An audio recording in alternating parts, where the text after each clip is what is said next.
teman-teman, hari ini saya lagi berada di Dusun Gunung Tiga. Saya lagi berkunjung ke salah seorang pebonsai dari Cilacap Barat, yaitu dari wilayah Cimanggu.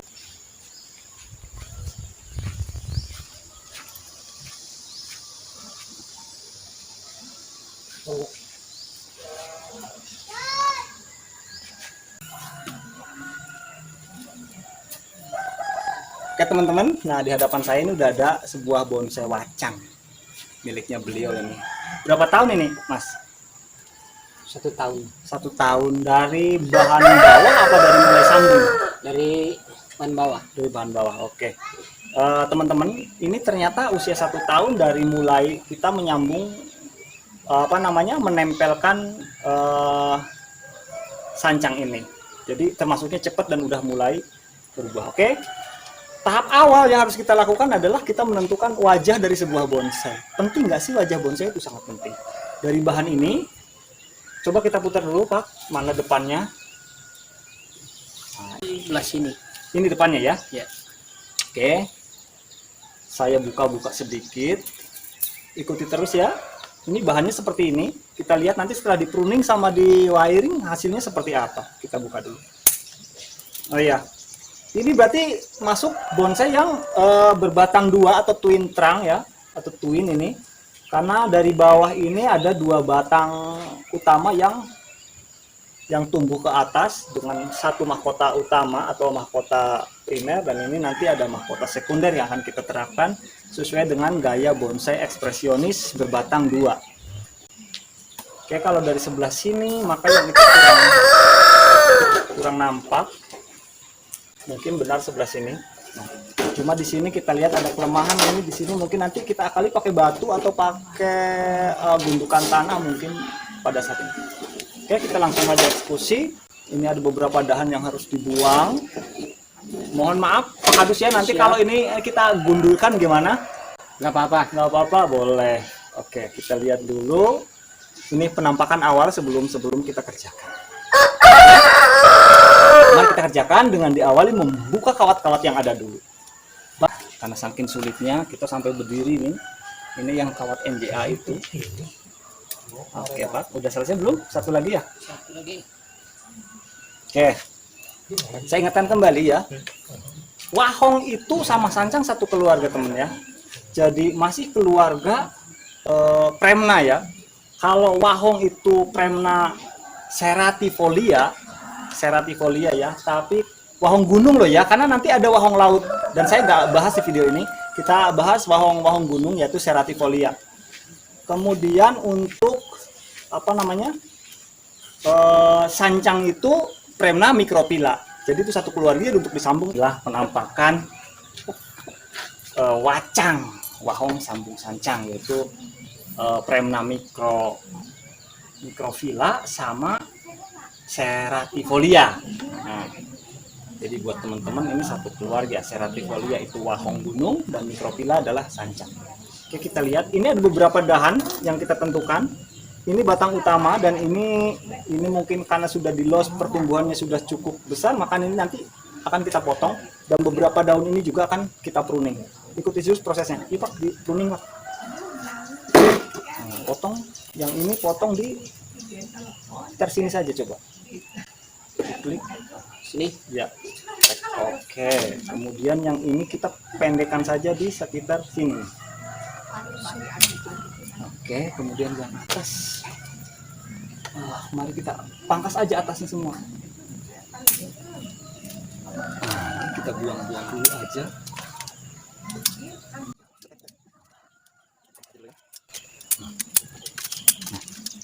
Untuk sancang ini cepat sekali menimbulkan bunga, ini namanya bunga sancang.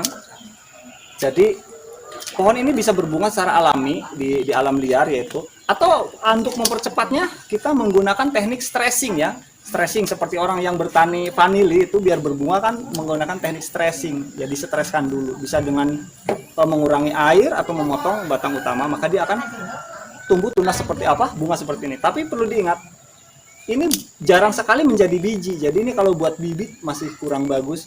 Kalau untuk memperbanyaknya bisa menggunakan secara apa namanya, stek seperti ini bisa dijadikan, atau cangkok, atau mungkin dari perbanyakan akar seperti itu. Secara vegetatif ya, karena secara generatif ini susah sekali untuk menjadi buah. Jadi nggak ada bijinya, susah jadi biji. Jadi secara generatif dia akan sulit. Dia hanya bisa diperbanyak menggunakan stek batang atau stek akar, yaitu secara vegetatif. Ikuti langsung.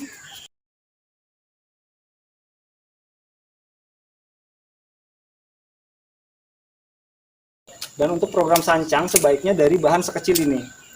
Jadi lebih mudah untuk di wiring dan kita tekuk. Dan ini bisa dijadikan bonsai yang menggunakan tekukan ekstrim ya, seperti gaya ekspresionis yang menggunakan lilitan dan pelintiran itu. Kalau dari batang yang sebesar ini, teman-teman, ini agak sulit. Karena pohon mikropila ini renyah, mudah patah. Nah, saya ada satu tip bagaimana cara membengkokkan ini supaya mengurangi resiko patah, yaitu dengan cara kita melakukan wiring atau penekukan itu pada sore hari. Nah, dengan alasan bahwa pada sore hari itu kan cairan di dalam kayunya ini berkurang, jadi dia agak sedikit lentur seperti itu. Jadi tidak akan mudah patah. Ini saya kasih contoh nih batang yang akan saya buang. Ini apabila kita tekuk sini, dia akan patah. Nah, ini patah. Tapi kalau udah udah melalui proses penjemuran dulu, ini akan lebih lentur seperti itu. Oke.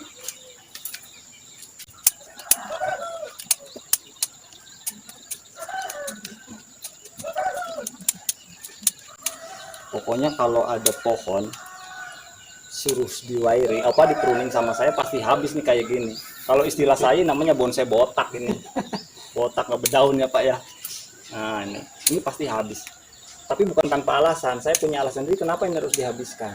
Karena kalau kita lihat tadi pertumbuhannya sudah over ya, sudah terlalu panjang dan terlalu subur. Nah, sedangkan untuk pohon yang sependek ini kan, untuk memenuhi proporsinya kita harus tahu berapa panjang dari dahannya, berapa tinggi dari puncak mahkotanya ini. Nah, ini setelah di pruning kelihatan ya Pak. Nah, inilah penampakan tajuk utama sebelum di wiring. Ini tajuknya. Jadi ini ada pohon utama dengan alurnya kelihatan seperti ini. Ini pohon utamanya, dan ini pohon kedua.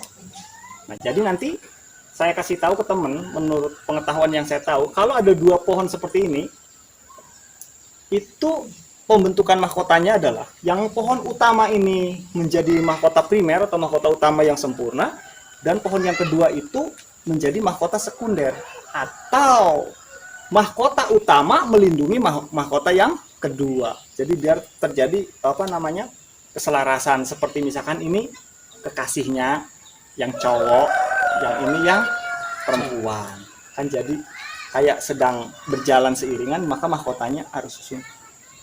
Kalau kita bayangin ini sejajar seperti ini, maka semuanya dominan, itu tidak bagus, maka salah satu harus kalah.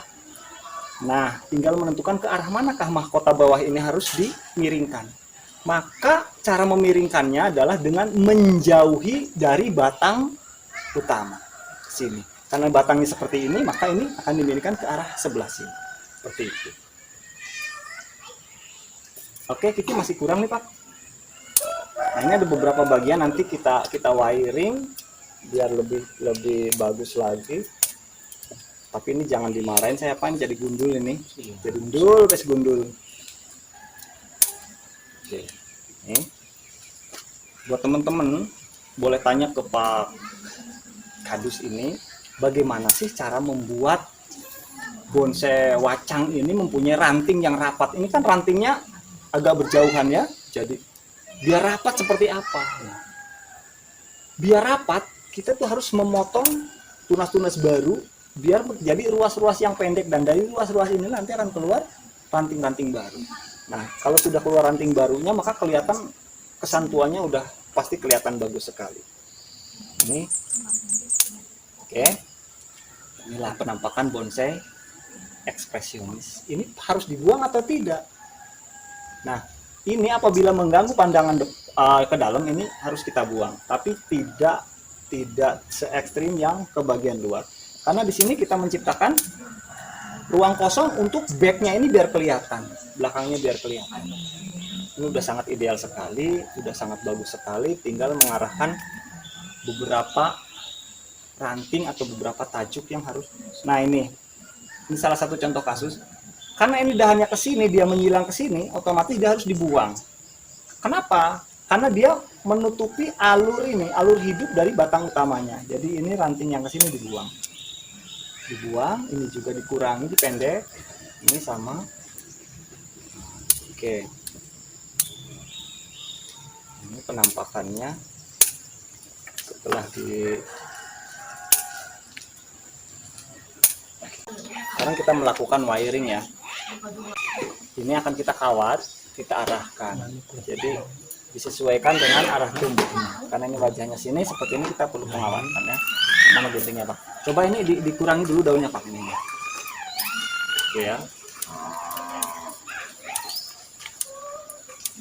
Oke, siap, cukup. Nah, cukup. Nah, teman-teman harus tahu ya, dalam melakukan pengawatan ini, ujung kawat yang satu harus betul-betul melekat pada cabangnya. Jadi dia tidak boleh renggang, karena kalau renggang itu nanti akan menimbulkan gerakan yang bisa mematahkan ini. Lihat, seperti ini contohnya ya. Karena ini arahnya ke sana, maka kita lilit ke putaran seperti ini, searah jarum jam. Karena ini untuk dahan yang sebelah kanan. Ingat, kalau yang sebelah kiri nanti kebalikannya. Tujuannya apa? Biar nanti bonsai kita itu tangannya itu tidak seperti baling-baling seperti ini. Kalau arahnya cuma satu arah, nanti akan berbentuk seperti baling-baling. Jadi kurang alami. Nah ini lilitan. Setelah ini di sini kuat megang, maka ini dililit. Nah, kemiringannya berapa? Kemiringannya adalah 45 derajat. 45 derajat. Nah, mungkin teman-teman bertanya ya, kenapa harus 45 derajat gitu loh? Itu tujuannya, dengan kemiringan 45 derajat itu, kita lebih mudah menghindari bakal mata tunas ini. Kalau terlalu rapat, nanti kita pas lilitan di mata tunasnya ini, maka mata tunas baru itu akan patah. Tapi kalau 45 derajat, kita akan menghindari itu. Oke, ini harus kita wiring lagi yang sebelah sini. Nah, ini kan kebalikannya. Nah, ini cara menggunakan kawat berseberangan. Nah, ini nanti kita harapkan arah tumbuhnya ke sini, agak berayun seperti ini. Kalau terlalu panjang, boleh kita lakukan ya. Nah, seperti ini. Kenapa ini agak ke bawah? Karena ini ruang ini terlalu jauh. Dua dahan ini, dua ranting ini, yang satu saya turunkan tujuannya untuk mengisi kekosongan bagian bawah, dan yang ini agak terus ke atas untuk mengisi bagian atas. Nanti kita harapkan di sini ada tunas baru teman-teman. Nah, ini seperti ini. Oke. Nah, seperti ini ya. Nah, yang ini kita buang aja. Kenapa ini buang? Karena ini terlalu berdekatan dengan yang ini. Dan ini berada di tengah-tengah lekukan, maka tidak ideal. Kita buang aja. Kita bikin bagian mana lagi yang perlu kita arahkan. Untuk yang lain sepertinya sudah agak bagus Pak. Sudah agak bagus, cuma perlu agak dipendek-pendekkan lagi aja. Coba Pak, ini daun-daunnya dihabiskan, gundulin aja semua. Saya disuruh membuat pengawatan ini.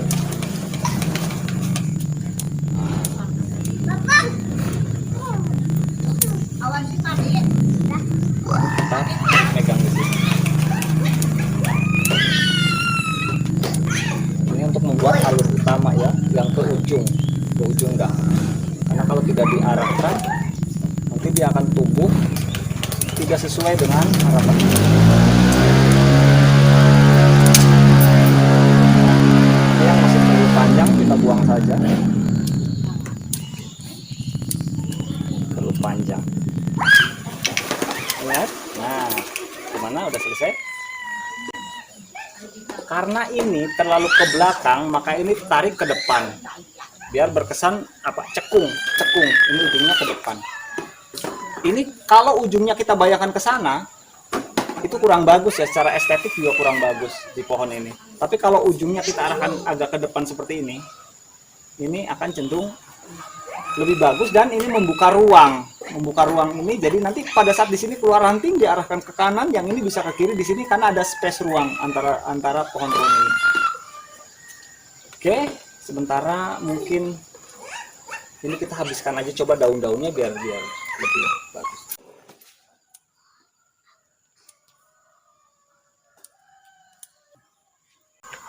Nah, oke teman-teman, ini kita udah selesai melakukan wiring ya.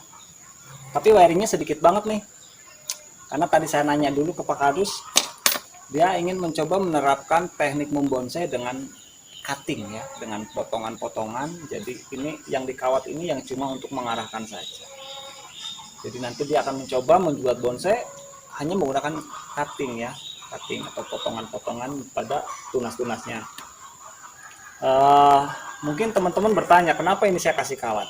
Nah, ini dalam berkesenian kan kita punya harapan masa depan seperti ini, maka pengawatan seperti ini disebut simulasi ya. Simulasi itu jadi nanti ini segala gambaran nanti setelah keluar tunas arahnya ya seperti ini. Ini simulasi saja, dan simulasi ini bisa digunakan untuk menentukan lebarnya tajuk ya, lebarnya tajuk. Nah, ini nanti seperti ini agak sedikit menggantung untuk mengisi ruang kosong di sekitar sini, karena sebetulnya butuh sekitar 1 dahan lagi di sekitar sini, tapi karena nggak tumbuh maka dibuat seperti ini, mudah-mudahan menjadi lebih indah. Nah ini kemudian ini ada yang tumbuh seperti ini, kita biarkan saja dulu, kemudian perlu pemotongan sedikit seperti ini. Nah, pohon Premna microphylla ini apabila sering di-cutting ya, sering dipotong, dia akan menjadikan ruasnya sangat pendek. Dengan ruas yang pendek itu nanti ranting yang timbul itu akan sangat bagus sekali, rapet banget ya. Terutama dengan karakter daun yang memang sesuai dengan namanya microphylla ya, kecil, bisa kecil banget, walaupun di alam bisa sebesar ini. Ini bisa lebih besar dari ini kalau di alam. Nah, tapi setelah jadi bonsai dia akan kecil sekali. Oke, ini adalah bonsai wacang, yaitu wahong ya, Microcertifolia, yang disambung dengan sancang, yaitu Premna microphylla ya. Jadi Premna certifolia bawahnya, ini atasnya Premna microphylla. Itu sekedar pemberitahuan aja buat teman yang belum tahu. Oke teman-teman, silahkan dinilai sendiri. Ini saya cuma mengarahkan, karena yang membuat itu beliau.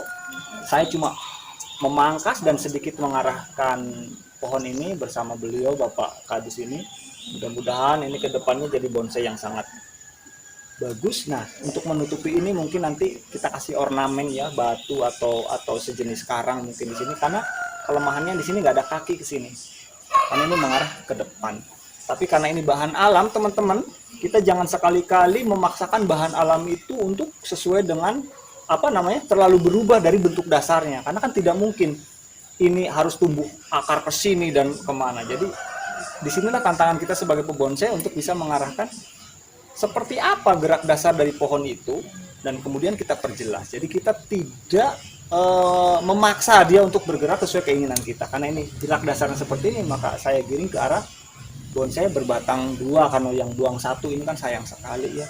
Dan untuk mencari wahong yang sebesar ini itu juga sangat sulit, karena daerah sini itu daerah gunung. Jadi untuk mencari wahong tuh agak sulit.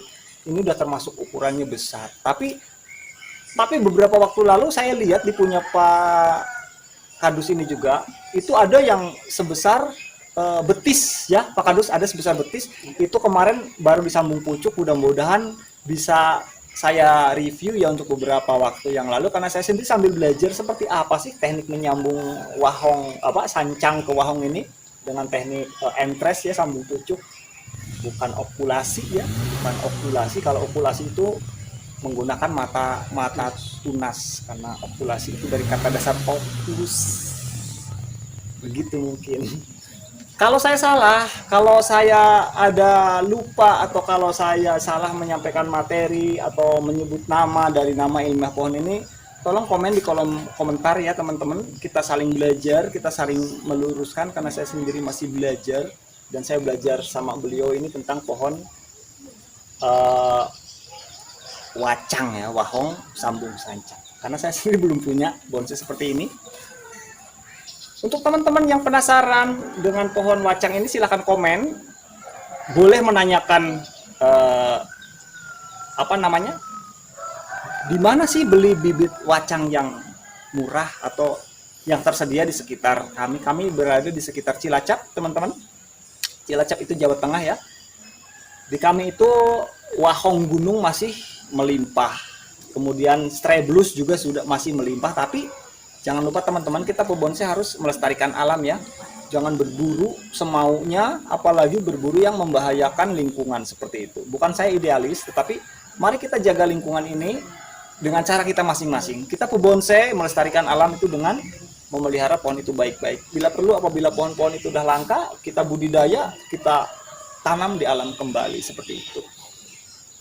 Untuk teman-teman yang baru masuk ke channel saya, silahkan sudah tahu yang saya maksud. Merahnya ya, sama yang lonceng hitamnya tolong dinyalakan. Nah, untuk Pak Kadus ini ada channel. Channelnya itu Awan Putra. Ya? Iya, Nah, Awan channelnya Putra Channel. Awan Putra Channel. Sekedar ngasih tahu, channel itu mengupas kegiatan di sekitar Dusun Gunung Tiga ini ya. Dusun Gunung Tiga, Desa Bantar Mangu. Tuh teman-teman, kita asli di sini masih ada. Bagi teman-teman yang nyalinya ciut, suara ini bikin merinding saya sendiri dan kreatif nih lah. Nah, di sini itu masih alami sekali saudara. Udaranya masih sejuk, pegunungannya masih hijau, mata air juga masih bagus. Saya nantikan Anda untuk berkunjung ke sini, menikmati pemandangan alam di sini. Kalau mau nginep juga boleh. Bagi yang senang camping, bisa camping di sini, bisa menghubungi beliau Bapak Kadus ya. Atau yang butuh nomor kontaknya nanti saya sertakan di deskripsi ya. Oke. Kayaknya udah nggak ada yang bisa diomongin lagi. Ini hasil karya. Tada! Mantap. Oh, pengen lihat muternya? Mantap toh. Ini belakangnya. Oh, ini depannya. Oh, salah ya, Pak? Ini belakangnya, sorry.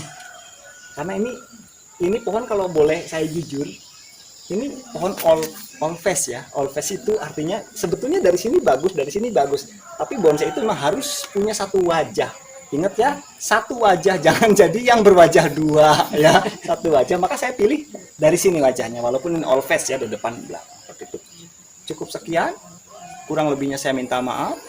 Diminta dukungan sama komennya di bawah. Sampai ketemu lagi di video saya berikutnya. Dan ada satu jenis bonsai yang mungkin teman-teman belum tahu bahwa pohon itu bisa dibonsai. Penasaran? Ikuti terus video saya. Terima kasih. Bye-bye. Mantap.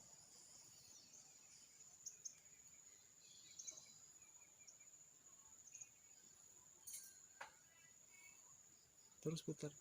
Putar terus. Terus putar. Terus putar satu kali lagi. Terus siap-siap berhenti, terus dikit lagi up. Dah mantap. Satu lagi mana, satu lagi dah guys, nyelek adio dong, masa banget itu gue canpai orang Video apa foto?